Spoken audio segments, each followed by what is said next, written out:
Buenos días, bienvenidos a la tercera edición de Conversaciones. Rogamos por favor que silenciéis vuestros micros para poder escuchar mejor las intervenciones y os informamos que la sesión será grabada para quien quiera pueda verla desde nuestro canal de YouTube. También quiero deciros que podéis exponer todas vuestras preguntas a través del chat, que nosotras las iremos recogiendo y al finalizar las diferentes intervenciones programadas os daremos voz para que podáis participar. Dicho esto, en el mes más raro del año, a un día del Día Internacional de las Enfermedades Raras, hablaremos ampliamente de ellas. Sabéis que son aproximadamente unas 7.000 enfermedades llamadas minoritarias, que padecen más de 3 millones de personas en España, y durante este mes de febrero, desde Afecto Mariposa, hemos querido mostrar algunas de ellas y aprovechamos la ocasión ahora para agradecer a todas esas familias que han querido colaborar en nuestra campaña de visibilización de una de 3 millones, porque ha sido una experiencia realmente muy enriquecedora. Hoy nos acompañarán 3 mujeres de bandera, Estefanía García, Mireia Vázquez, Lidia Cuesta, y con ellas sabremos más sobre qué es una enfermedad rara, reflexionaremos sobre el impacto de las personas afectadas y sus familias, ¿no? Y cómo se afronta el diagnóstico, las dificultades que se encuentran en su día a día. Sin más preámbulos, Estefanía, iniciamos esta tercera edición y cuando quieras, por favor. Hola, ¿qué tal? Bueno, buenos días a todas. Primero, muchas gracias a vosotras por permitirnos estar aquí también y por visibilizar las enfermedades raras. Yo soy Estefanía, soy pediatra y soy mamá de una niña con enfermedad rara y bueno, también contamos con Lidia, así que si te parece, si quieres empezar tú, Lidia. Pues me presento, yo soy Lidia Cuesta, soy madre de 2 hijos, de Gala y Darán, y Gala tiene 6 años y tiene una enfermedad rara. Su enfermedad se llama hiperinsulinismo congénito y consiste en producir más insulina de lo que su cuerpo necesita. Es al revés de una diabetes, o sea que tiene unas bajadas de azúcar recurrentes y al principio de su vida eran muy difíciles de controlar. Ahora ya estamos solo con las secuelas, porque su enfermedad de base está muy controlada. La diagnosticaron a los 5 meses a partir de una crisis de epilepsia y al ingresarla vieron que está muy bajita de azúcar. Para que nos hagamos una idea, se tiene que estar entre 80 y 120 de azúcar y ella estaba a 15. Y momentos más tarde ya ni marcaba la máquina su glicemia. Entonces, realmente cuando ingresó es que estaba muy, muy grave, ¿no? Esta enfermedad se da entre 1 de cada 50.000 nacimientos, pero la mitad de ellos se ven afectados neurológicamente. O sea, la otra mitad puede hacer una dieta y irse controlando, pero una mitad, que es donde está mi hija, pues hay problemas neurológicos. Estas bajadas al final de azúcar afectan a su cerebro y entonces, pues como le ha costado tanto controlarlas, pues hemos ingresado muchísimo. Yo calculé, cuando tenía 2 años, calculé que llevaba 1 año dentro del hospital y 1 año fuera. O sea, estábamos una semana en casa, 2 semanas en el hospital, volvíamos a salir una semana, 1 mes en el hospital y claro, esto dificultó en su evolución, ¿no? Gala tiene un diagnóstico de su páncreas, pero no tiene un diagnóstico neurológico. Tiene un retraso psicomotor, no anda porque le falta equilibrio, creen que es por el cerebelo, pero tampoco sale ninguna prueba. O sea que sí tiene una enfermedad rara, pero todas sus secuelas tampoco nos han dicho desde dónde provienen exactamente, ¿no? También tiene problemas en el habla, en la deglución, la forma que mastica, que traga, o sea, al final hay sonidos que no hace. Pues eso, estamos trabajando como en las secuelas. Y ahí estamos, un poco el resumen de esta historia desde su diagnóstico hasta en el punto que estamos ahora, que es terapias, estimularla y buscar ese equilibrio de no llenar todas sus tardes, pero conseguir que evolucione. Muy bien. Bueno, pues en nuestro caso, Gaia bueno, es nuestra única hija, tiene 22 meses y nosotros tenemos el diagnóstico, ella lo que tiene es una delección en el cromosoma X, es una delección bastante grande y tiene afectados pues, cerca de como 40 genes más o menos, entonces el diagnóstico definitivo genético lo tenemos desde el añito de vida más o menos, ahora, va a ser ahora 1 año.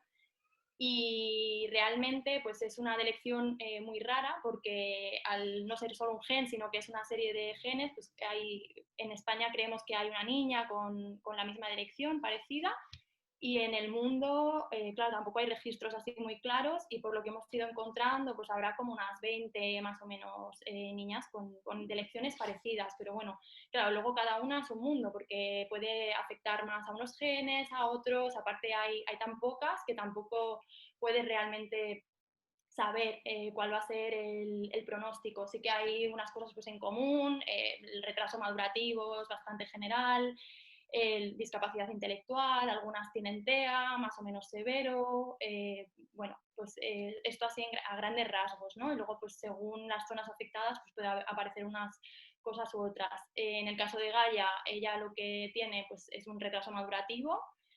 Por suerte, pues no ha tenido así cosas como crisis convulsivas, no hemos tenido que ingresar, pero bueno, sobre todo es el retraso madurativo, tiene una hipotonía que hace pues que todavía ella no sea capaz de sentarse sola, así que se aguanta de pie o si la pones sentada, pero tiene pues estas dificultades, sobre todo motoras, bueno, en todos los niveles, es un retraso madurativo generalizado y todavía es pequeñita pues para ver qué más cosas puede haber.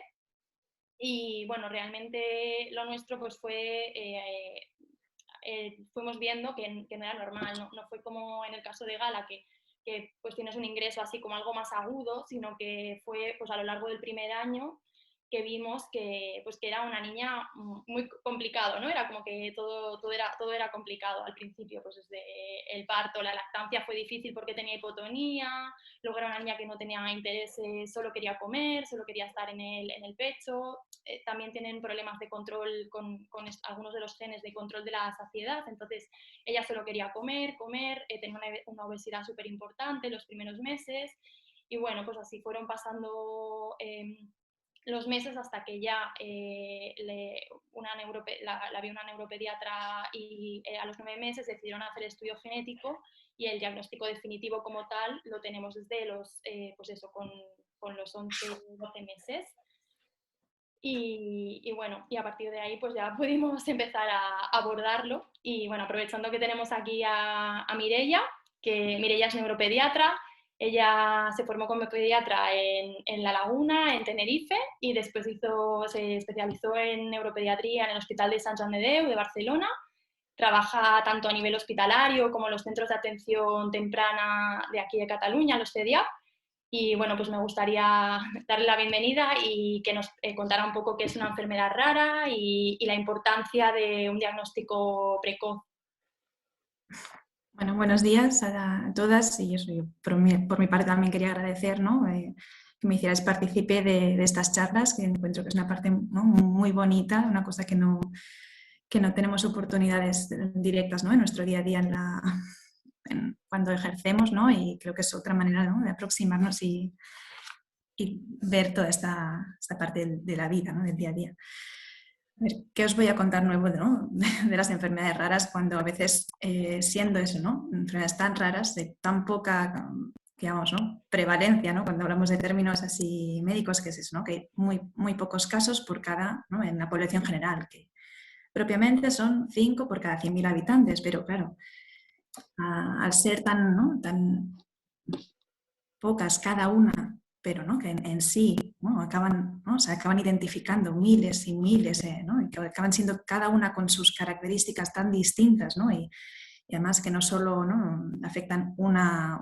área del cuerpo, sino que hay que verlas de forma mucho más global y siempre, ¿no? ir más allá y plantearse y en ese tipo de enfermedades, ¿no? Al final es casi la familia, ¿no? quien tiene incluso más información sobre esa enfermedad concreta que no el médico quien la lleva, ¿no? Entonces, en cuanto propiamente al diagnóstico, llegar al diagnóstico ahora mismo, pues por mucho que puedo decir, ¿no? que a nivel médico, pues ¿no?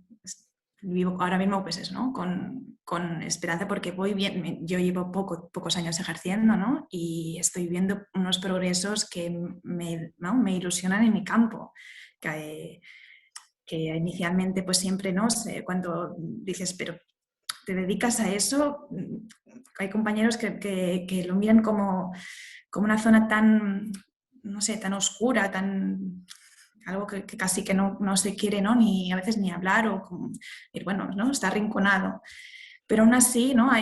Se van haciendo avances que son bonitos porque puedes aportar y vamos haciendo cosas que no hubiéramos planteado hace 2 años. Y entonces, por deciros así un poco ahora mismo, para llegar a un diagnóstico concreto, ¿no? De una enfermedad rara, que cuando hablamos de diagnósticos, en este caso estamos hablando, ¿no? Del diagnóstico, perdona, del diagnóstico que llamamos el etiológico, que es, ¿no? La causa, ya sea la causa genética, que suele ser en el 80% de los casos, ¿no? Hay otras que, pues, aunque no lleguemos a tener, ¿no? La causa concreta, pero también tenemos que diferenciar. Me gusta mucho lo que comentaba Lidia, de intentar diferenciar las dos cosas, que una cosa es el diagnóstico, eso, ¿no? La parte genética, o que nosotros a nivel médico le busquemos y digamos, mira, le falta esa enzima, o tiene, ¿no? Una mutación en esa variante, en ese gen que hace que interactúe, ¿no? Pero luego está toda la parte, ¿no? El diagnóstico clínico. Entonces hay que poder abordar las dos cosas. Entonces, bueno, por en cuanto a la pregunta, se tarda, o sea, para el etiológico, para poder decir, mira, es esa alteración a nivel de ese gen, ahora mismo más o menos estamos tardando unos 5 años. Y eso es horrible. Es horrible. Pues decir eso es que eso cae como un peso, decir, ¿qué estamos haciendo para, no veamos tan al ralentí que parece eso la edad media de decir, estamos tirando del carro? Entonces ahí, ¿no? Hay un compromiso con la idea de, ¿no? Estamos avanzando mucho, ¿no? Y la idea es poder decir a nivel europeo que en el 2027 se hagan menos de un año. Que esperemos, vamos, a llegar de lejos, ¿no? Poder decir que eso sea, vamos, lo dejamos atrás y hemos avanzado un montón. Y es verdad, ¿no? Ahora tenemos disposición, pues, ¿no? A poder realizar estudios, ¿no? Genéticos, metabólicos, ¿no? Vamos ampliando nuestra visión y nos avanzamos y intentamos, ¿no? Que sea todo lo más precoz posible, porque claro, cuanto antes podamos ponerle esos apellidos concretos, podamos identificar todo lo que implica, ya no solo, ¿no? A nivel neurológico, sino que es que, claro, empiezas a ver, ¿no? Dónde puede tener esas otras afectaciones, entonces tenemos que activar todos los otros recursos y entonces cuanto más precoz sea el diagnóstico, ¿no? Más beneficios puedes aportar en todo a nivel del caso concreto, de la familia, los soportes a nivel de escolarización, todo. Entonces estamos intentando que sea, bueno, lo antes posible, pero es un mundo. Y Mireia, decías que se tardan 5 años, ¿no? De media, una vez que os llegan o sea, como para tener el diagnóstico ya genético de confirmación. Sí. Pero ¿con qué edad os suelen llegar los niños? ¿Cuánto tiempo ha pasado? Porque sí que hay casos muy evidentes, pues eso, que empiezan con cosas llamativas, ¿no? Como son crisis convulsivas o ingresos como en el caso de Gara que contaba Lidia, pero estos niños que tienen estas enfermedades que son más difíciles de ver los primeros años, ¿con qué edad más o menos llegan y cuánto tardan desde que algún médico, pediatra o médico de atención primaria empieza a ver que algo no funciona y os lo remite a la consulta de neuropediatría? Claro, es que es muy variable, depende de la zona, ¿no? Y de las experiencias de cada uno, que por mucho que vamos ganando y se va haciendo difusión, ¿no? Para tener más ojo clínico, tener más percepción y buscarlas, ¿no? Porque si no las conoces, no las buscas, ¿no? Entonces es muy variable, porque me puedo encontrar, ¿no? Depende de todo, como los síntomas, ¿no? Son tan variados, pueden aparecer en la consulta del hospital pues por una discapacidad y por unos trastornos de la marcha, un trastorno de coordinación, y luego empiezas a ver, mira, tiene este rasgo de marcha, pero pueden tener ya 8 años y se ha tenido pues eso, ¿no? Dificultades de aprendizajes, puede tener por ahí. O podemos encontrarnos pues, en la consulta de atención precoz, ¿no? Los CEDIAPs que tenemos en Cataluña, pues en pocos meses, que así por poner ejemplo, porque me ha pasado esta semana, el miércoles me pusieron un niño de 10 meses que la pediatra me pidió hace 2 semanas, oye, este niño me preocupa porque no se aguanta sentado. Y al explorarlo, ¿no? Que siempre, ¿no? al que viene el vídeo con ropa, le quitas la ropa y dices, este niño es una enfermedad neuromuscular. Entonces, urgente esa misma noche, informe de alimentación y el lunes tiene visita con Valle-Brón para poder hacer con neurología. Entonces, depende, ahora mismo no estamos en una época y claro, casi tiras más de, bueno, depende de, ¿no? Con quién tengas en tu entorno, de los recursos que tengas, de los contactos y es tan variable eso, depende también de la clínica, también, bueno, de cómo a nivel de la familia se muestran o identifican esas dificultades o... ¿no? Sí, porque eso es algo que también veréis, ¿no? Que las diferencias entre como un poco todo lo opuesto, ¿no? Familias que quieren saber, que están muy preocupados y como que insisten más y que necesitan saber, ¿no?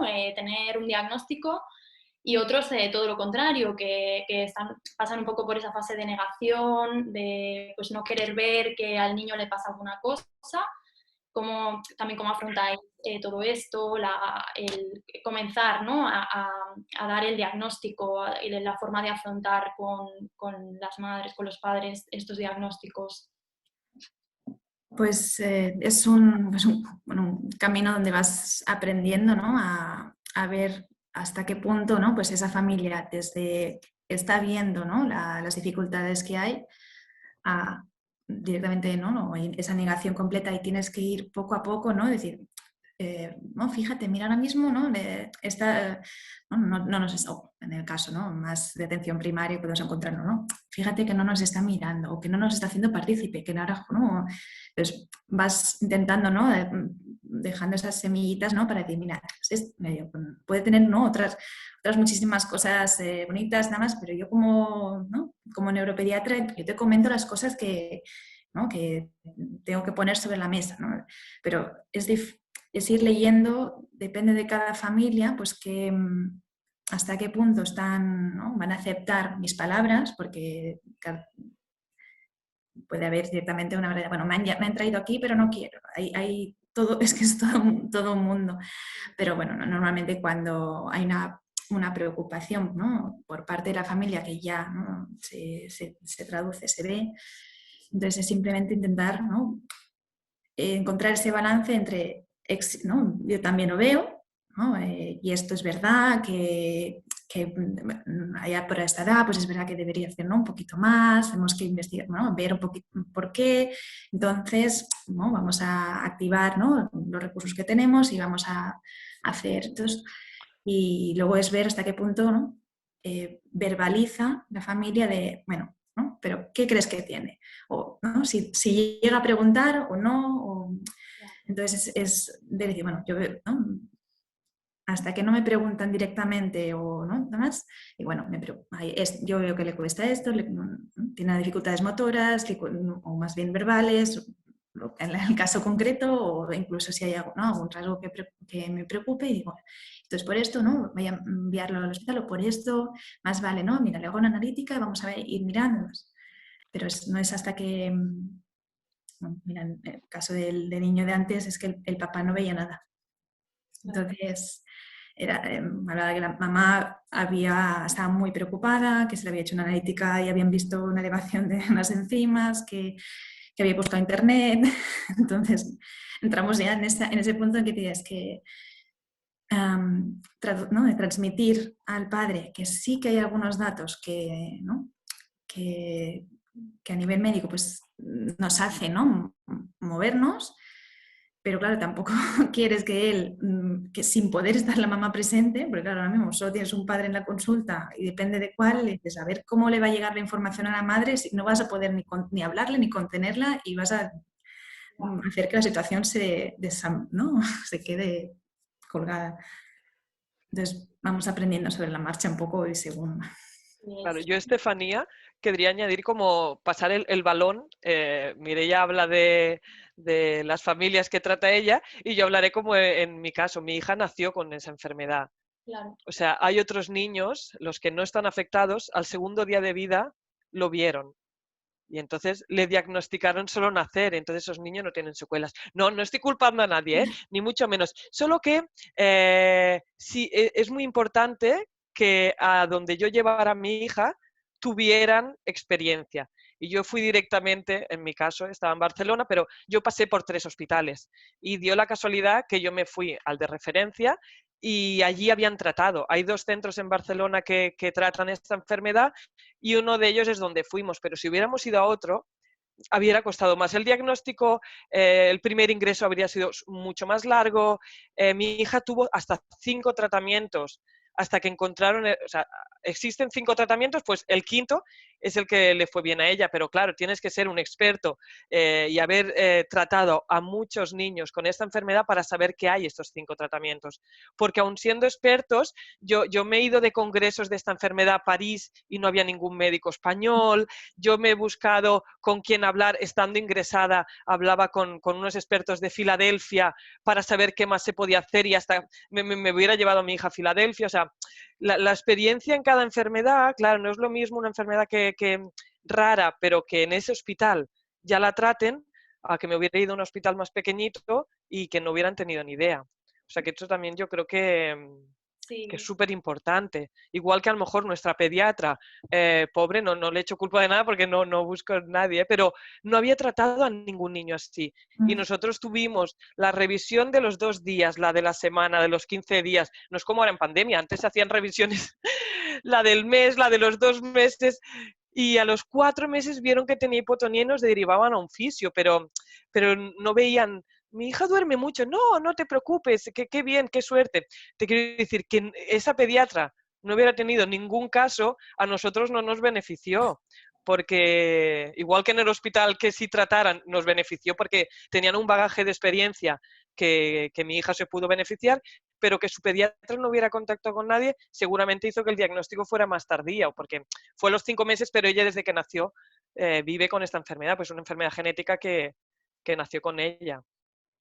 Claro, sí, esto, vamos, esto que cuentas, yo lo he podido vivir desde los 2 lados, ¿no? Desde la parte de madre que va con su hija y dice, uy, algo no está acabando de funcionar aquí y pues bueno, al final no es tanto tener experiencia concreta ya a nivel de atención primaria, porque evidentemente los pediatras de atención primaria no pueden ser expertos en todas las enfermedades, pero sí al final muchas tienen cosas en común, o sea, los signos de alarma son comunes. Y yo creo que aquí es donde hay que mejorar, que todavía falta mucho porque he estado en el otro lado y al final en la residencia de pediatría tampoco nos forman para hacer este seguimiento para estos trastornos del desarrollo, salvo que hagas neuro. Claro, Mireia sí que es especialista en neurología, pero yo, por ejemplo, que fui por otra rama y que me dedicaba más a la pediatría general, tú sales de la residencia y te ponen a hacer revisiones del niño sano. Y sí, claro, la mayoría son sanos y va todo bien, qué bonito el niño, pero hasta que tú no llevas un bagaje y te has estado enfrentando y has visto, no tienes esta experiencia. Y es normal, porque nadie nace aprendido, por mucha carrera, mucha residencia que hagas. Pero hay que tener la humildad de poder decir, uy, de escuchar a los padres, ¿no? Esto que tú decías, de es que mi hija duerme mucho. A veces es el desconocimiento, porque yo lo he vivido desde el lado del médico, que estás ahí y, bueno, vamos a dar un margen, vamos a ver qué pasa dentro, vamos viendo la siguiente revisión. Y claro, eso es muy peligroso porque es verdad que hay trastornos, bueno, que te dan ese margen de 2-3 meses, pero hay otros donde hay un tratamiento que es fundamental tener el diagnóstico cuanto más pronto mejor. Y bueno, pues creo que hay que saber derivar, o sea, ya no solo saber todo, porque nadie puede saberlo todo y al final los pediatras de atención primaria lo que tienen que saber es, aquí hay algo que yo no controlo, lo derivo y derivarlo al centro, al CEDIAP, derivarlo al hospital y creer a los padres. Entonces yo creo que esto es básico. Y luego también lo que tú decías, o sea, tener la suerte de caer en un sitio que estás en un lugar de referencia o no. Y yo creo que, claro, bueno, nosotros nos vinimos a Barcelona precisamente por eso, y eso que yo soy pediatra, que yo tenía acceso dentro de lo que había en La Gomera. Vivíamos en la isla de La Gomera nosotros.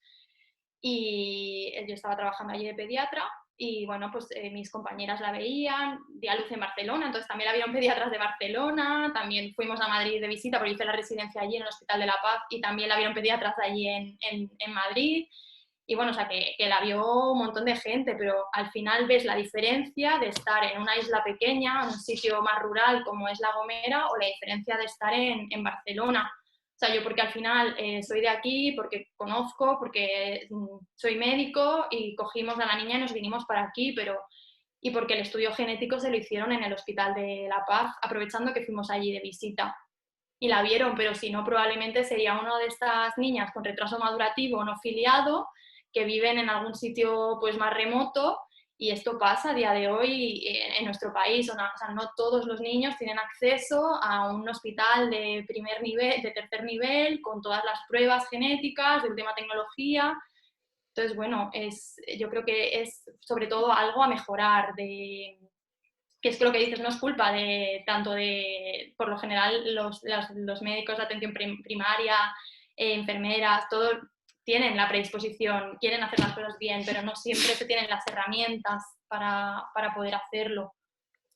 Sí, es algo que, ¿no? En todo lo que comentabais, además, eso, claro, diciendo, ¿no? Que yo había hecho la residencia en Canarias, ¿no? Y con las circunstancias, ¿no? Que comentabas, ¿no? Te permite ver cómo ¿no? Hay eso, ¿no? Se puede manejar en una comunidad o en otra, y las grandes diferencias que existen en un sitio y otro, y llega a ser muy, muy frustrante porque aquí en Cataluña pues hay un sistema, ¿no? de atención temprana que es todo de forma mediante, ¿no? normalmente cooperativas o asociaciones, ¿no? que ayudan y que están financiadas por la Generalitat, que todo guía, ¿no? Bienestar y familia. Pero hay una gran asimetría en el resto de España, mientras que, ¿no? en Canarias, durante la residencia, ¿no? tenías niños que veías, dices, este niño tiene, ¿no? un trastorno motor o necesita algún tipo de ayuda que no podemos proporcionar a nivel hospitalario, y no teníamos dónde. Y la verdad es que ahora, ¿no? que recientemente tuvimos una sesión donde nos empezamos a conocer las distintas asociaciones a nivel de España de atención temprana, se vio, ¿no? que, por ejemplo, mientras que Cataluña pues llevamos ¿no?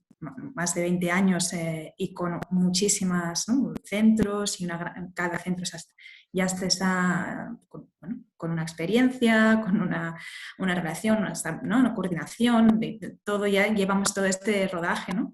Por ejemplo, en Canarias se han creado el año pasado, en el 2020, y ¿no? se podía ver esa diferencia de cobertura, de que solo llevaban pues, unos 30 o 40 niños atendidos de los miles que eran realmente necesarios, ¿no?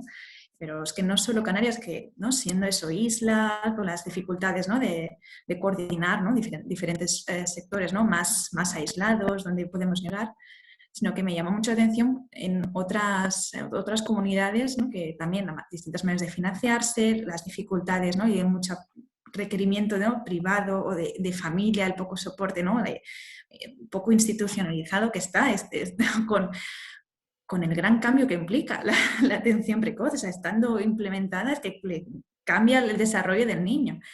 Y entonces me llamó muchísimo la atención pues Madrid, ¿no? Dentro porque cada una tiene su variación, pero comentó que tenían hasta 7 meses de espera entre que se hace esa primera demanda por parte del pediatra o de la familia hasta que se podía empezar a hacer la terapia en el centro.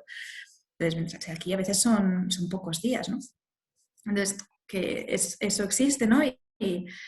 Y bueno, que claro, a raíz, ¿no? De, pues como esto mismo, ¿no? El poder hablar, ¿no? De cómo funcionamos en un sitio, cómo funcionamos en otro, cómo podemos mejorar, ¿no? Y seguro que esto será, en nada será historia y se avanzarán y que aprenderemos todos de unos de otros, ¿eh? Pero es una cosa como que estaba como compartir de las diferencias. Y luego en cuanto a la formación, ¿no? Eso que comentábamos de que que las dos, ¿no? Hicimos pediatría y claro, quizá a nivel, bueno, siendo una especialidad médica, ¿no? Lo que haces en la residencia es aprender todo lo que es la parte, ¿no? Patología, tratar, tenemos todo, ¿no? Un bagaje hospitalario. Y en cambio, ¿no? Dentro de se hace unos aprendizajes, unos meses en atención primaria, pero realmente no se hace, no hay, los residentes de pediatría hay muy poca base, ¿no? Muy poca formación dedicada a cuál es el desarrollo normal neurológico de un niño. Tengo residentes que o sea, tenemos que hacerlo fuera del horario, fuera de la formación, porque no existe ese apartado, ¿no? Y ya por no decir nada de relación, de comunicación, de noticias, de toda esta, ¿no? Fuera de la parte médica, que no existe a nivel, vamos, ni, ¿no? Escasamente en la carrera, ¿no? De medicina y en pediatría, ¿no? Entonces, hasta que no hacemos, ¿no? Decías, otra especialización, ¿no? Después de esos 4 años de pediatría de residente, tienes que buscar algo más para poder, que obviamente es necesario, ¿eh? Porque necesitamos más experiencia, necesitamos atender y necesitamos seguir aprendiendo. Entonces, por eso realizamos, digo, que lo mismo en estas diferencias, ¿no? Entre comunidades, la especialización en España también es muy distinta, igual que a nivel europeo. Pero, por ejemplo, aquí en Cataluña, ¿no? Hay dos centros principales, ¿no? Que son tanto Sant Joan de Déu como Vallhebron, que ofrecen un máster, ¿no? Reglado universitario con 2 años, con unos objetivos, una formación, y aprendemos en distintas áreas, claro, dentro de neuropediatría, que no digo nada a nivel de gastro, todas las otras áreas que a nivel de enfermedades, ¿no? Minoritarias, ¿no? O sea, todo dentro de mi campo. Y en cambio, en el resto de España, ¿no? Solo hay pues, algunos centros, que son 10 en toda España, donde se puede trabajar 1 año de forma gratuita, porque no tienen ningún tipo de formación reglada, y con eso se considera que han aprendido, se han formado como neuropediatras. Entonces, que esa parte, ¿no? También está un poco coja, pero que todos vamos aprendiendo, y es eso, ¿no? Que la parte del tener ojo a nivel de pediatra para todos estos signos de alarma, que, ¿no? Ahora ya en nuestra práctica pues algo como, ostras, ¿cómo no lo han visto? Ostras, ¿cómo no han tenido ocasión? Que no siempre es tan fácil poner el diagnóstico. Y Lidia, ¿cómo os cambió? Ya has contado un poquito, pero ¿cómo os cambió el tener el diagnóstico de Gala? O sea, el tener un diagnóstico, ¿cómo os cambió? Claro, salimos de allí. Claro, también comentar que al ser una enfermedad rara, salimos de allí con poquísima información, con un tratamiento médico como un poco experimental, porque no es una enfermedad muy común, pero sin mucha formación. Entonces, lo malo que tienen las enfermedades raras es que nosotros compartíamos habitación, siempre me acordaré, con un niño que debutaba de diabetes, y entre el hospital y la asociación de la diabetes, al ser una enfermedad que sufre mucha gente, pues tenía una formación de 5 días, pero una formación que nosotros también a lo mejor podíamos haber tenido, porque era sobre hipoglucemias, dietas, pero estaba como muy organizado, pues un acompañamiento a las familias, otra familia venía como a aconsejar a ver cómo había ido su día a día con una diabetes, le daban la formación, el tratamiento, le enseñaban a pincharse, y a nosotros nos enseñaron cómo a sobrellevarlo, ¿no? Que no baje de aquí, sino pues a urgencias. Y nuestra cosa era ir controlando, como sobreviviendo a que no bajara de azúcar porque podía tener más secuelas, y si no a urgencias. Al final, los primeros meses acudimos a urgencias por bajadas de azúcar, que los 6 siguientes meses ya las sabíamos controlar desde casa, pero muy perdidos. Como tampoco sabían cuál era la evolución, ni su grado de afectación, si era muy, muy grave o no, pues realmente tuvimos que ir sorteando las piedras, los obstáculos del camino, porque como fue reingresando tanto, al final yo creo que esta enfermedad tiene un nombre, pero cada niño la ha vivido de una forma. Entonces, en su caso, tampoco, hasta que no tuvo 2 años, no fuimos a Pamplona para hacer unas pruebas de contraste, no supieron realmente su páncreas cómo estaba, o sea que salimos a los 5 meses como la endocrina, bueno, tiene esto, pero si le controlamos el azúcar ya está, no, hombre, porque fuimos reingresando y reingresando y reingresando. Entonces, con estos reingresos vieron que no era un caso fácil de tratar y esto solo se ve andando, o sea, viviéndolo y afrontando poco a poco. Desde el primer momento no nos supieron decir, esto será así y, y iréis viviendo esto. Como estos casos son muy variables, salimos un poco felices, ¿eh? Bueno, pues tiene esto, pues ya le hemos puesto nombre.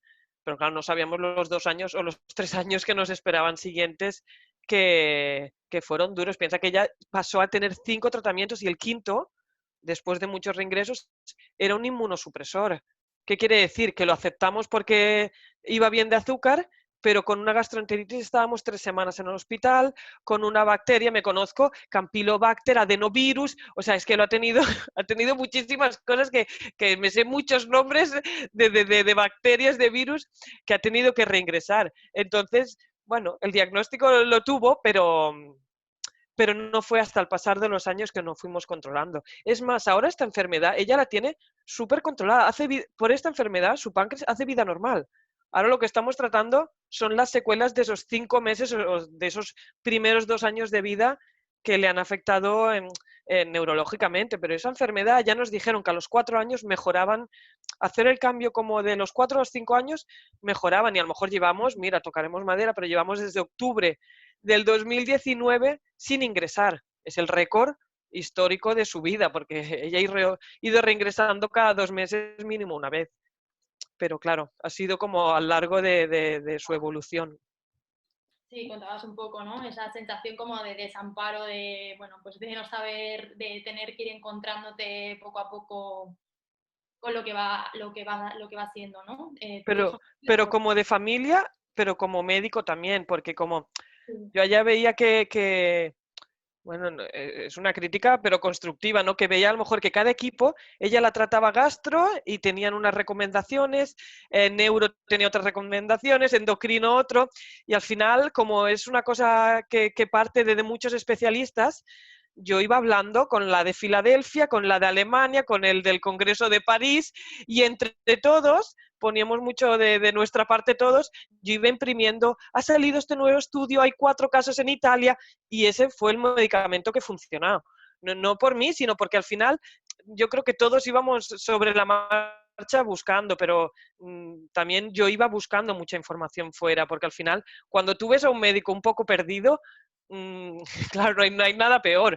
O sea, ves que no lo está controlando y cuando lo hueles es como no puede ser. O nos lo buscamos por otro sitio o esto no es una enfermedad que tengan controlada y sabemos que 1, 2 y 3 y pasará esto. Y eso sí que es desembarazador.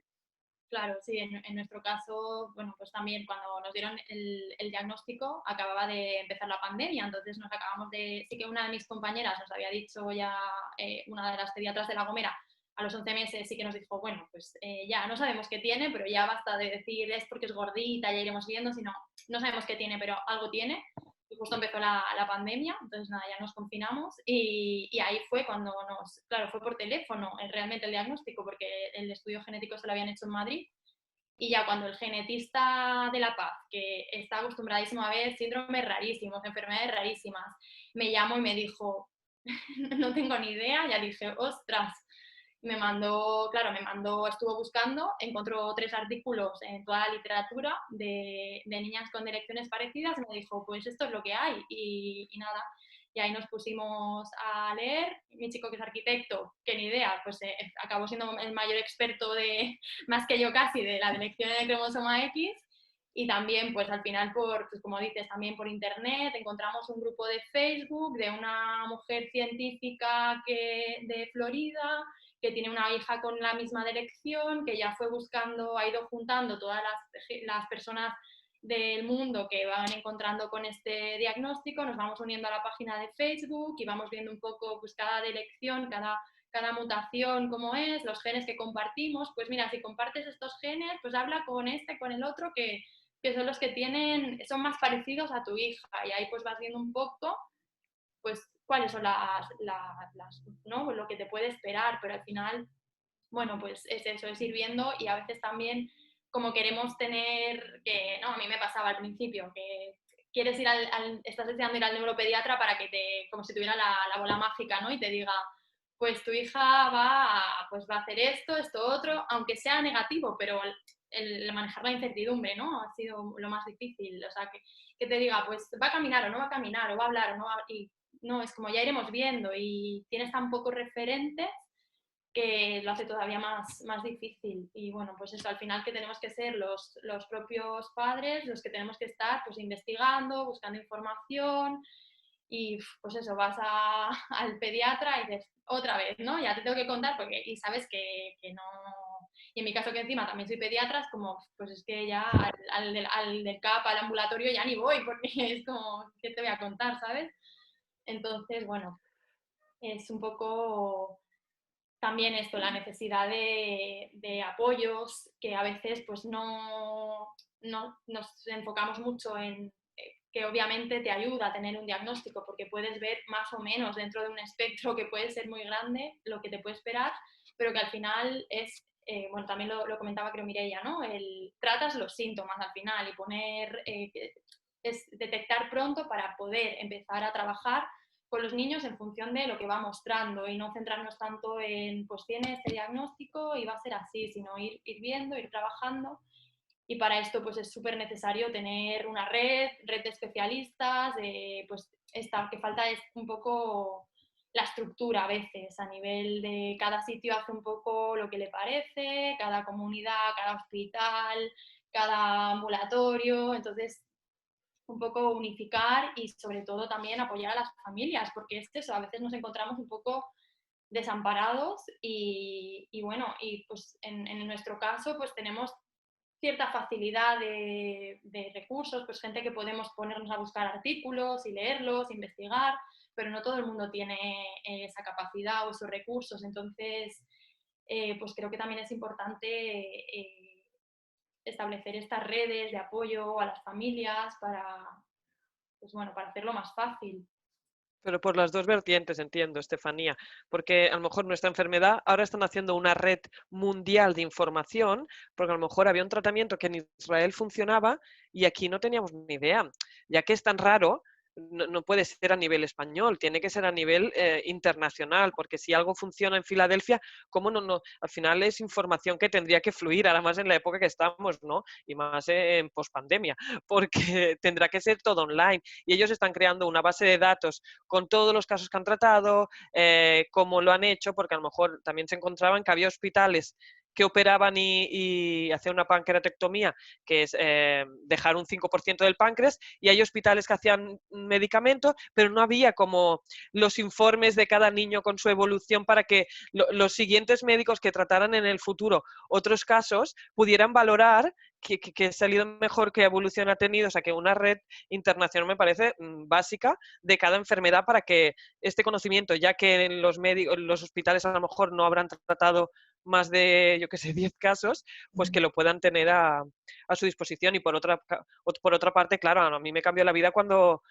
tuve una red de familias que hablábamos el mismo idioma, porque al final con la familia no quieres estar hablando todo el rato de lo mismo, pero poderlo hablar con alguien que te entiende, o poder decir, oye, no sé, lo más reciente, necesito una ventana adaptada, de que alguien te diga, yo tengo esta, el otro, yo tengo esta. Son tonterías que nos van ayudando en el día a día. O estoy en esta zona, ¿a dónde podríamos ir a hacer equinoterapia? Pero son cosas que son un idioma al final que tratamos yo, pero tanto con mi hija que tiene una enfermedad del páncreas, pero con otra persona que tiene otra afectación que no tiene nada que ver, pero al final las secuelas son las mismas y nos podemos ir ayudando. Y aunque sea de información del día a día, como de ir levantándonos el ánimo cuando estamos más flojas, ¿no?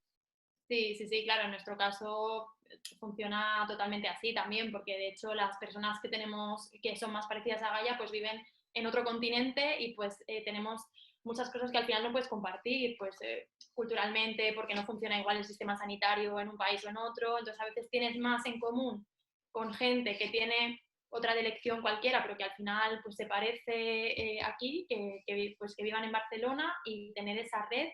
Claro, para nosotros ha sido básico porque ya es suficientemente difícil que te den un diagnóstico así en tu hijo cuando encima te pasa, como a nosotros nos pasó en plena pandemia, que no se podía hacer nada, no podíamos salir, no puedes socializar, no puedes ir físicamente a que la vea ningún neuropediatra, a que la lleve ningún terapeuta, y encima nos cambiamos de comunidad. Claro, nuestra red aquí pues es en Barcelona, es decir, de amigos que yo ya soy de aquí, sí que tenía amigos, pero no teníamos a nadie, pues tienes que empezar a crear toda esta red de personas que están en situaciones parecidas. Y bueno, benditas redes sociales, porque claro, ahora con la pandemia es muy difícil. O sea, si tú no tenías ya previamente a la pandemia un poco toda esa estructura, los que nos hemos visto con esta situación este año, pues todavía más complicado y eso, no me quiero imaginar gente que ha tenido menos recursos para todo, para acceder al sistema sanitario, para el diagnóstico, pues en definitiva, en todo. No sé si Mireia habrá visto alguna diferencia ahora a lo largo de este año, de más retrasos en diagnóstico, de cómo lo han abordado este año. Es que sí, es, ¿no?, triste decirlo porque, claro, ha afectado ¿no?, en todos los ámbitos, ¿no?, y como no en este también. Y ver, pues, ¿no?, que llegan eso con un punto que dices, pero sí, ya podríamos haberlo visto, ¿no?, hace varios meses y ¿no?, ¿cómo es posible? Pero bueno, estamos en un mundo en que, ¿no?, vamos todos aprendiendo, que intentamos, ¿no?, a veces mejorar sobre la marcha, que, ¿no?, gracias a eso, ¿no?, a las nuevas tecnologías, lo mismo, ¿no? Ahora, pues mira, ¿no?, buscas eso, ¿no?, tienes esos tus artículos y ahora contactas, ¿no?, intentas, vamos haciendo todo con unos avances que no hubiéramos, ¿no?, planteado, no teníamos a disposición, estamos cambiando el chip, ¿no?, en la manera de manejar, ¿no?, y de afrontar todo esto. A nivel del hospital, ¿no?, que a veces nos quedamos como, bueno, eso, ¿no?, cada uno en su área, ¿no?, todo lo que ibais comentando, ¿no? Además que cada uno, ¿no?, siendo tan, a veces, ¿no?, tan subespecialistas, entonces es distinto, ¿no?, pues cada uno tener su voz y encontrar ese punto medio y decir, no, pero en este caso, ¿no?, es mejor aquí, ¿no? Entonces se están introduciendo, ¿no?, todas esas reuniones interdisciplinarias, ahora hay, ¿no?, bueno, diferentes equipos, ¿no?, ya manejados especialistas para enfermedades minoritarias que coordinan para que, por ejemplo, ¿no?, tantas visitas, ¿no?, a nivel médico, pues ¿cuántas veces habrá que hacer visitas en un mismo mes separadas e intercaladas, ¿no? Pues coordinar para que sea en un mismo día y que pues todos podamos hacer, por ejemplo, va la familia en una sala y vamos, ¿no?, ir, pues ahora viene tal médico, ahora viene el otro, ¿no?, y poderlo hacer en un mismo día. Pero claro, todo esto es, vamos aprendiendo, claro, a base de decir, ostras, ¿cómo no lo hemos podido hacer, ¿no? Todo es, ¿no?, poner de la parte de todos, y a veces es que nos lo digan. Oye, que no nos hemos, es porque no, es que no nos damos cuenta. A veces ¿no?, vamos trabajando, haciendo y decir, ostras, pero ¿por qué entonces tenías cita mañana y ayer? ¿No? Y eso es una de las, ¿no?, pequeñas cosas, todo lo demás que también habéis comentado a nivel de esas otras terapias, ¿no?, esa manera de ir más allá de ¿no?, el fármaco en concreto, que además, ¿no?, en muchos de estos casos, ¿no?, son esos llamados medicamentos huérfanos, ¿no?, porque son a veces muy difíciles de conseguir, depende del país, depende, ¿no?, mira, sí que está, ¿no?, se produce la farmacéutica en tal lugar, pero aquí no, tenemos que conseguir que lo envíen ¿no?, de forma especial, o no hay manera, se compra, o sea, hay algunos casos que son de decir, ostras tú, pero si está en Alemania, está allí.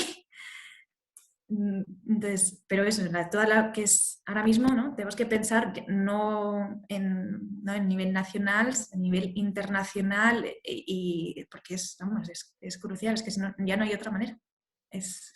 o es así o no funcionamos bien o no lo estamos haciendo bien, ¿no?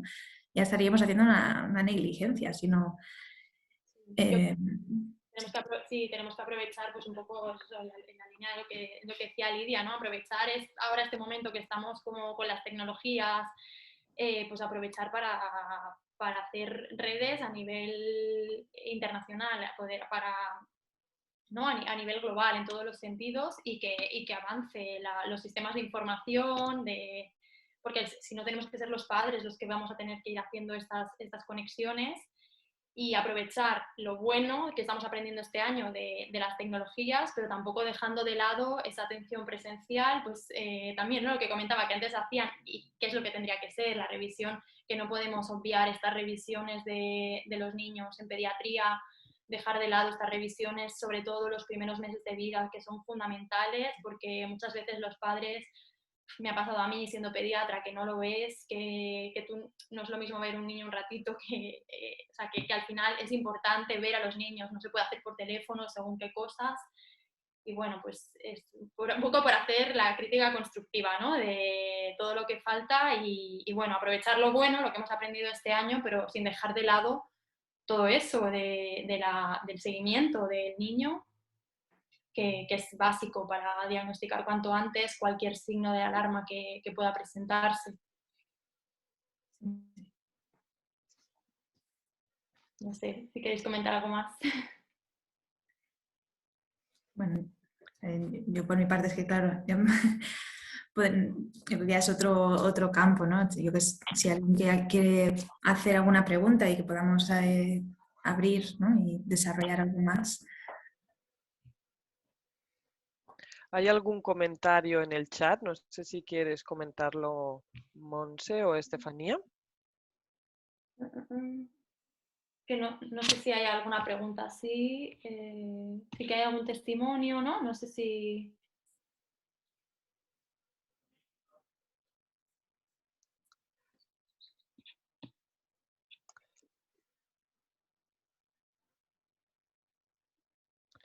Si no, podemos dar la opción a que nos lo explique su experiencia. Sí, si queréis. Monse. Sí, bueno... Sí, ¿quieres contarlo tú, Monse? Yo, por ejemplo, he comentado el hecho de que... Esperad un segundito, por favor. Sí, bueno, es un poco en la línea de esto, ¿no? De escuchar a los padres. Tengo el espontáneo de mi hija por aquí, ¿eh? Disculpa.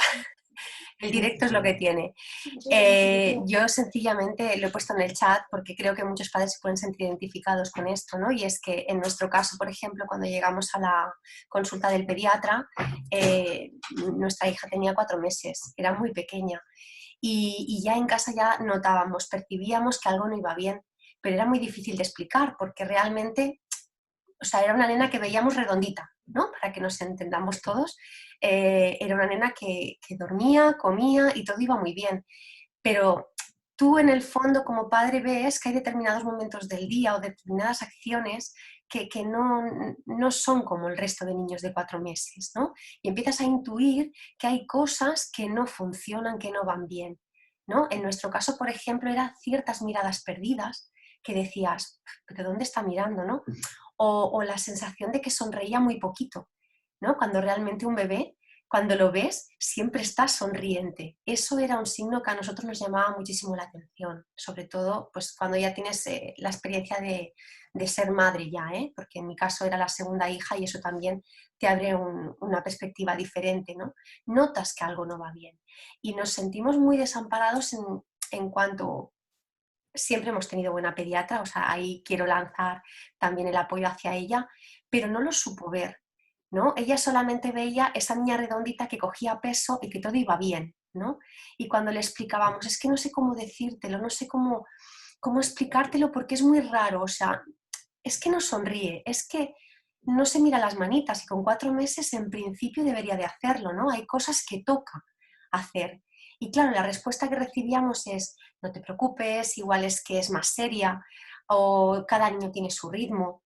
Y yo pensaba, seriedad en un bebé de 4 meses no me encaja, ¿sabes? Y era una sensación de, ¿me estoy volviendo loca? O sea, ¿estoy viendo cosas que los demás no ven?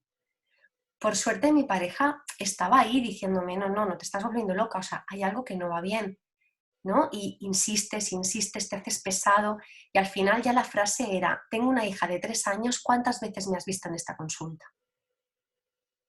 Solamente para vacunación y para revisión. Entonces te pido por favor que dejes de un lado el ve a tu niña perfecta y mires más allá, dinos dónde podemos ir, ¿no? En ese momento sí que hubo un antes y un después porque se dio cuenta de la desesperación, de que no era un hablar por hablar.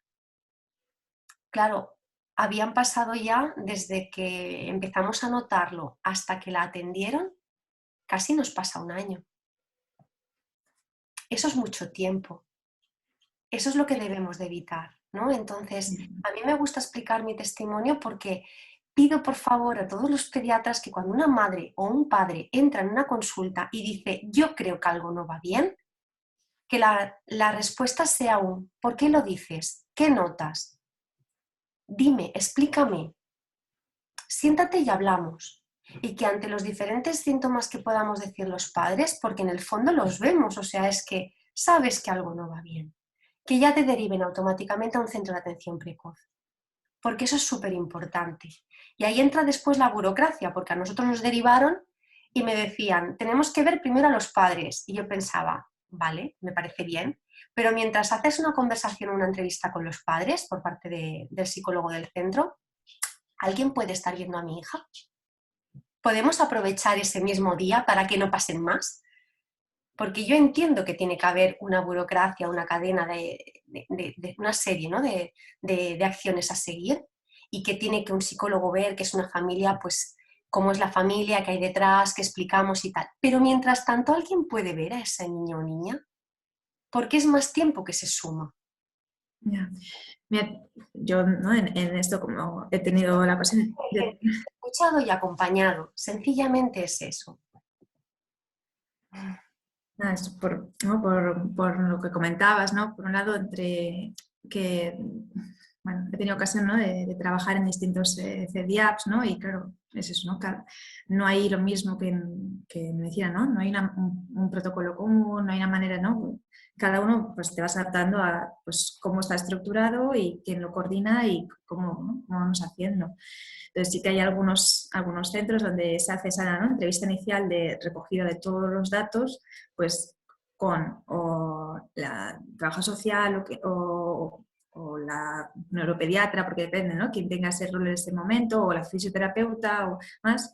En algunos es una persona única que puede hacer pues o solo la entrevista, o la entrevista y la exploración depende de lo que tenga, y en algunos otros centros hay 2, entonces mientras se va haciendo la entrevista, la otra persona ya está con o el peque.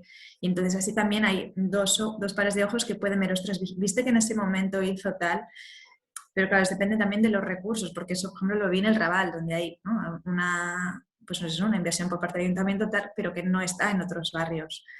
Y no se puede porque hay a duras penas las horas que tiene cada terapeuta, ¿no? Son más limitadas, pero es lo mismo, ¿no? Es frustrante desde este lado decir, ostras, que eso se puede hacer y con eso se hace, ¿no? Avanzamos y hacemos un paso más, ¿no?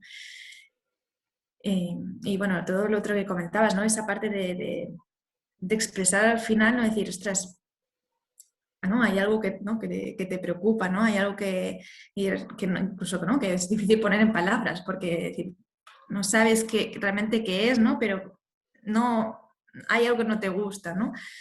Y es verdad que, o sea, claro, yo desde mi parte, ¿no? Trabajo en hospital o trabajo en centros ¿no? de atención primaria donde tengo 1 hora para poder atender a una familia y para mí es un lujo, puedo, ¿no? Poder, ¿no? Pues creo que dedicarme ¿no? en esa hora, pues tanto la parte médica concreta a decir, bueno, y ahora, ¿no? jugamos, ¿no? Porque es un ambiente, ¿no? mucho más relajado donde poder, ¿no? interaccionar con el niño, con la familia, es una parte mucho más bonita que en el hospital, es impensable. Y ya por no decir, ¿no? en los centros de atención primaria, donde bueno, yo no he ejercido, pero claro, es que bueno, aparte de que no haya, ¿no? ese ojo, esa, ¿no? capacidad, me comentan, ¿no? Mis compañeros lo mismo, es que la misma palabra, ¿no? La frustración de decir, es que hay 5 minutos, hay 3 minutos por caso y pasas, ¿no? Claro, es que sí, bueno, y ahora con la pandemia es diferente porque se hace mucho telefónico, pero yo he llegado a ver 50 niños en temporada en Madrid como pediatra. Tú ahí, porque sí que en las revisiones tienes un rato más largo para ver a los niños, pero también era muy importante todos otros motivos que un niño te viene porque tiene una otitis y tú dices, uy, espérate, que este niño no me mira o este niño... Entonces, todos esos momentos que antes los pediatras teníamos la oportunidad de detectar estas alteraciones de la normalidad, pues ahora no se tienen. Entonces, claro, eso también es un problema que veo yo en el momento actual.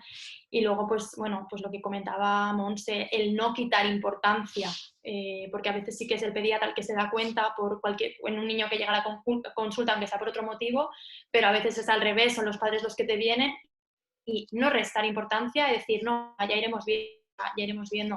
A nosotros nos pasó parecido, que a los 3 meses, ya con ese llanto que tenía Gaia un poco anormal, la enfermera dijo, uy, este llanto, porque siempre llora así, porque ya con la hipotonía lloraba como un gatito. Y a mí me preocupaba, pero mis compañeras, que son súper buenas pediatras, les hacía gracia, ay, mira cómo llora, ay, mira cómo tal. Y yo, que estaba preocupada, me planteé ya hacerle el cariotipo y era como, no, ¿qué va? No, ya vamos a esperar, ya verás que con 6 meses todo se va a solucionar, que estás lo gordita. Entonces, no quitar importancia, sino si los padres están preocupados, hay que ver, hay que escucharles y hay que mandarles a estos lugares donde, pues como dices, hay más tiempo y hay más recursos para poder ver que luego no hay ningún problema, no pasa nada. O sea, es mejor pasarse de largo y que luego le digan a unos padres, aunque se hayan llevado un pequeño susto, mira, que ya está, que tiene una hipotonía, es un niño más blandito, pero ya está todo bien, no tiene ningún problema, fenomenal. Y al revés, quedarnos cortos y decir, ostras, llevamos un año perdido que nos hemos tenido de trabajar con este niño, de mejorar el pronóstico. Sí, es eso, siempre mejor de más que de menos. ¿No?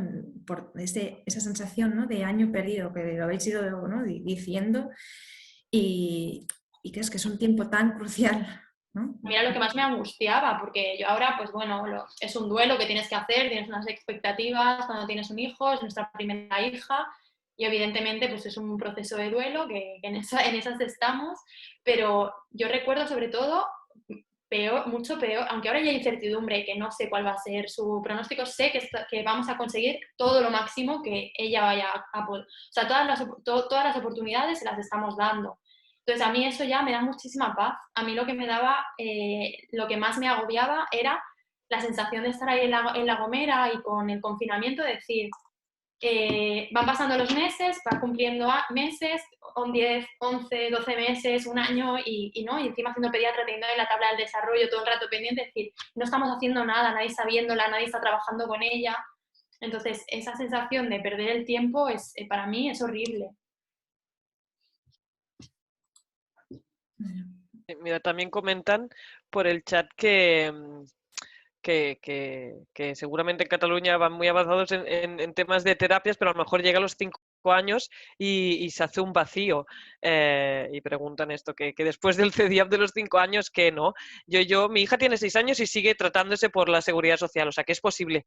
Pero es posible dejándote la piel también, enviando un informe. Mira, nosotros para entrar en la Goodman, que es un centro de referencia de neurorehabilitación, enviamos un correo, contactamos con ellos en septiembre, enviamos el informe, la consulta fue en enero, la primera consulta, y a finales de febrero empezaba la terapia y en marzo nos confinan. O sea, que ese primer año fue como, no puede ser posible, nos ha costado 6 meses entrar aquí y ahora se acaba, porque se acababa el CEDIAP y había que buscar algo más. Y hay después del CEDIAP hay fundaciones que siguen. Pero es verdad que a lo mejor yo sé de otros casos en Navarra que desde que nacen, o desde que tienen el diagnóstico, acompañan a esa persona en su tratamiento hasta que acaba su vida. O sea, en todas las edades hay alguien, una persona que vela por que esa persona tenga una terapia, tenga unos médicos, como si fuera un equipo de crónicos que velan para hacer el seguimiento de toda su vida, que sería lo ideal, porque mi hija al tener 5 años, ojalá dijera, tu 5.º cumpleaños, te has curado. Pero no, mi hija tiene que seguir haciendo terapias y tiene que seguir haciendo estimulación o yo qué sé, yo soy la madre, que algún médico me tendría que decir qué es lo que tiene que hacer mi hija. Y no es así tampoco. O sea, tienes que ir luchando como eso, lo que decía antes, buscar el equilibrio entre no ponerle una terapia cada tarde, pero haciendo algo que en su colegio, claro, mi hija va a un colegio ordinario por decisión propia, que le va muy bien, pero que no cubre esa parte de la terapia. Entonces, por las tardes hay que ir luchando, llamando a Goodman, llamando a CDA, para se acaba la Goodman, tengo que empezar con tiempo de antelación, 2 meses antes, a tramitar que la sigan cogiendo en otra terapia. Y si nos vamos de aquí, es la terapia privada, que también lo hacemos, pero claro, afrontar equinoterapia con logopedia, con neurorehabilitación, pues a lo mejor se va un sueldo entero y tampoco sería la idea, ¿no? Pero es difícil, se puede conseguir llamando a muchas puertas, pero es difícil, tendría que ser un poco más sencillo esto. No estamos pidiendo algo extraordinario, o sea, es una cosa como muy básica, ¿no? Que la traten. Y además es eso, ¿no? Que la parte clínica de todas esas no es para una enfermedad, o sea, es para miles, ¿no? O sea, miles y miles de casos que les puede ir bien la equino o ¿no? la acuática o ¿no? fisioterapia. Y es eso, ahora mismo hay que replantearse que no son enfermedades ¿no? minoritarias infantiles de la pediátrica. Son niños que van a pasar a adultos, son niños que hay que hacer todo un proceso ¿no? de eso, de atención global y de una transición. Y ahora mismo hay que formar a médicos adultos que desconocen completamente esto. Y entonces eso puede llegar la familia y encontrarse bueno, con un compañero que no ha tenido esa experiencia porque, bueno, dentro de todo, ¿no? El mundo de estas enfermedades ¿no? Hace unos años, pues, bueno, pues no se encontraban en ese punto, pero que existiendo, ¿no? En el momento en el que estamos, hay que ofrecer, ¿no? Toda esa gama de terapias, bueno, incorporarlas en el día a día y en la oferta, que no sean ¿no? tan difíciles de llegar a ellas. Que parece que lo tenemos que como pedir ahí por favor y tendría que ser un recurso que ya estuviera y bueno, pues sobre todo eso, la necesidad, yo creo, de ampliar recursos a todos los niveles, tanto en la clínica que estamos comentando todo el rato y también en la investigación, que faltan a veces recursos pues, para investigación tanto en las personas en estas enfermedades raras, pero también en aquellos que, por ejemplo, que siguen sin diagnóstico, porque hay también, que no podemos olvidarnos de todos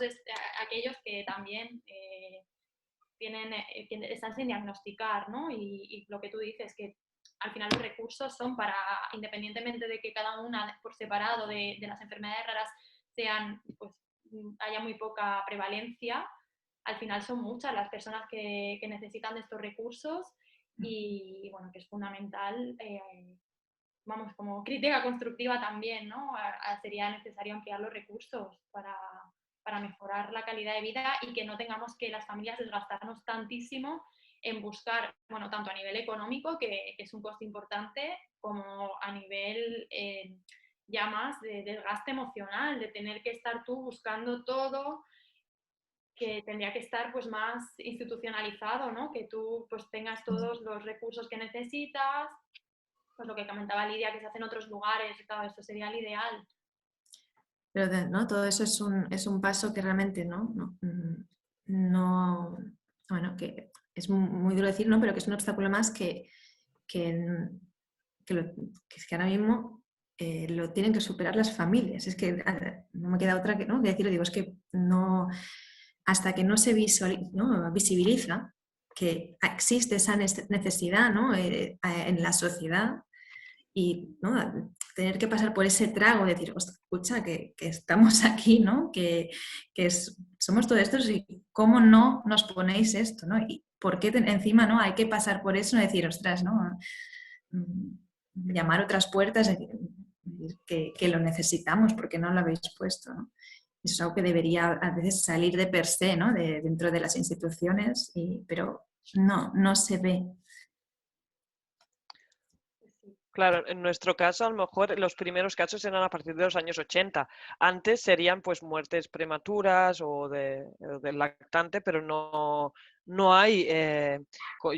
los que conocemos en España tienen 18, 19 años, pero no se conocen casos. O sea que seguramente en el 80 se empezarían a diagnosticar, pero se han perdido por el camino también muchas personas.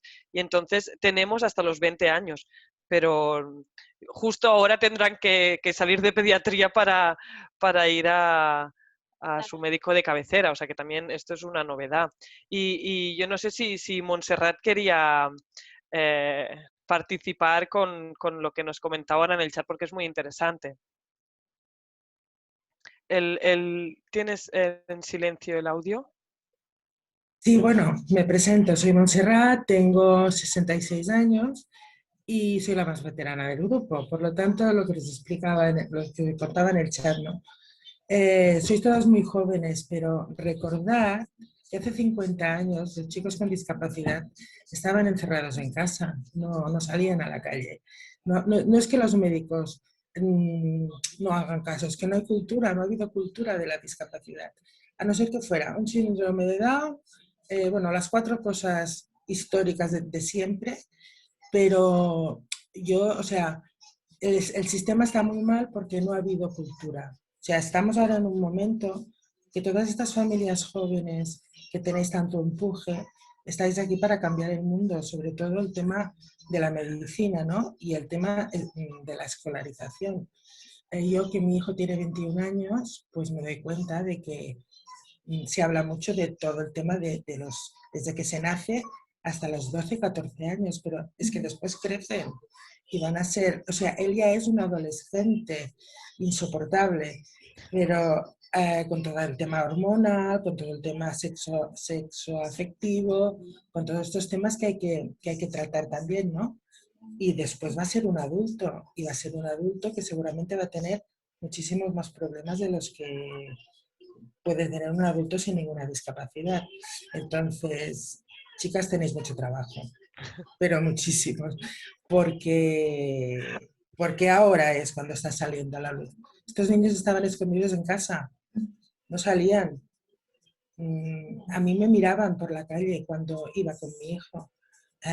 Ha ido al restaurante, ha ido a todas partes. Es que no hace tanto. Es que hace 30 años no se veían niños con discapacidad por la calle. Era o silla de ruedas o bueno, estos síndromes más conocidos, pero el resto no. Entonces es normal que ni la sociedad ni las instituciones estén preparadas y tengamos que ir siempre a lo privado. O sea que los médicos que estáis aquí, venga, poneros las pilas y hay que mover esto. Nada más, solo esto, que la discapacidad es visible desde hace muy pocos años. Y todo lo que está pasando es normal. Ah, por cierto, mi hijo es un síndrome de Down de libro, o sea, de libro, y tampoco me acompañaron, ¿eh? Tampoco me explicaron nada. Me dijeron, uy, qué bien, no tiene nada en el corazón, qué suerte, te ha tocado sin cardiopatía. Ole, ya está. Pues ya está. Y ahí ya vete para casa y espabilate. O sea que tenéis mucho trabajo, chicas. Muchas gracias, Montserrat, por tu intervención. Y sí, bueno, pues tengo mucho trabajo. Así que nada, me dicen que tenemos que ir acabando, porque nos podríamos quedar horas aquí hablando, como dices, muchas cosas por hacer, muchas cosas por hablar, pero bueno, lo importante es que vayamos poniendo un poco sobre la mesa todos, pues, todas las necesidades, ¿no? Siempre desde lo positivo, no como queja, sino yo soy partidaria de quejarse para cambiar las cosas, para ver todo lo que es necesario mejorar, tanto a nivel social, a nivel educativo, a nivel sanitario, así que bueno, son necesarios encuentros como estos para poder poner en común y crecer y hacer red y bueno, en esas estamos. Así que nada, pues muchas gracias a a Lidia, Mireia, a las organizadoras, a Efecto Mariposa, a todos los que habéis estado este ratito aquí acompañándonos. Y pues nada, ¿queréis decir algo más? Yo eso, Carlos, por mi parte eso, que hay que seguir dando voz. Entonces, que por nuestra parte eso, ¿no? A veces hay de todo como en cualquier profesión y nos podemos encontrar con compañeros más o menos dispuestos o con... Bueno, entonces que sé que, ¿no? Que digo, yo mi experiencia, ¿no? Con las enfermedades raras son solo, ¿no? A través de, ¿no? mi labor, ¿no? Pues no tengo nada a nivel familiar directo, pero entonces que me refiero que es una lucha que vamos, que os veo y ¿no? Con cada familia crece mi admiración, ¿no? Porque hay eso, ¿no? Muchísimas más trabas de las que nosotras podemos ver. Entonces, vamos, que hay que seguir, que eso puedo hacer más que, ¿no? Daros ánimos para decir, pues seguir allí, porque nosotros os escuchamos y cada granito que hagáis pues tendrá su efecto. Y eso, aunque ¿no? sea toda esa, ¿no? montaña, todo ese mundo tan, ¿no? tan duro, pero que, vamos, que cuanto más, ¿no? nos llaméis a la puerta, más os escucharemos. Yo, al menos eso. Muchas gracias. Yo cojo el relevo para despedirme, cojo el relevo de Montserrat para decir que seguiremos luchando. Contigo de experiencia, pero seguiremos. Claro que sí. Pues muchas gracias a todo el mundo. Nos vemos en la próxima. Muchísimas gracias porque de verdad han sido testimonios muy valiosos y nos quedamos con esos deberes también apuntados, ¿eh? Por parte de la transmisión que le podemos hacer a los pediatras a través de ti, Estefanía, es que no dejemos nunca de escuchar a una familia. Por parte de Lidia, no dejemos nunca de batallar las necesidades que necesitan nuestros hijos. Y por parte de ti, Mireia, que sobre todo pidáis, porque yo creo que hace mucha falta que haya más recursos mejor repartidos, porque creo que de recursos hay, pero que se han de repartir mejor.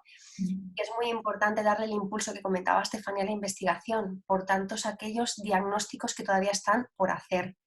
Y que, bueno, tener un diagnóstico no te va a cambiar el día a día en el sentido de que ya tienes una pauta marcada, tienes unas acciones que tienes que llevar a cabo y demás, pero esa etiquetita que te ponen sí que puede servir a nivel clínico, ¿no? A que el médico pueda explorar más sobre ello, para que familias que vengan detrás puedan tener el camino un poco más hecho, y para la persona que tienes que tratar en ese momento, igual puede haber algo que mejore su calidad de vida. Entonces, muchísimas gracias a todos, recogemos todos estos testimonios y nos vemos el mes que viene en la próxima edición. Muchísimas gracias y recordad que lo tenéis en YouTube, por si queréis volver a verlo. Un saludo, feliz sábado. Adiós. Adiós.